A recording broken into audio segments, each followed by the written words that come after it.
संगमनेर तालुक्यातील कोठे बुद्रुक येथील शेतकऱ्यांनी काहींनी 10,000, 7,000 तर काहींनी 5,000 कोबींची रोपं विकत घेतली. त्याची चांगली मशागतही केली.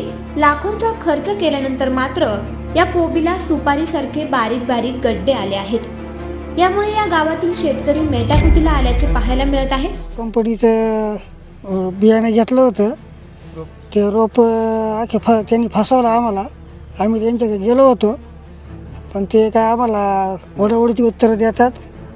काय किती खर्च आलेला आहे, किती शेतकरी गावात? आम्ही 4-5 शेतकरी जणांनी लावला होता कोबी. अख्खा लॉट तो खराब निघाला. त्या झाडाला गड्डेच नाही आले. आमचं भरपूर प्रमाणात नुकसान झाले.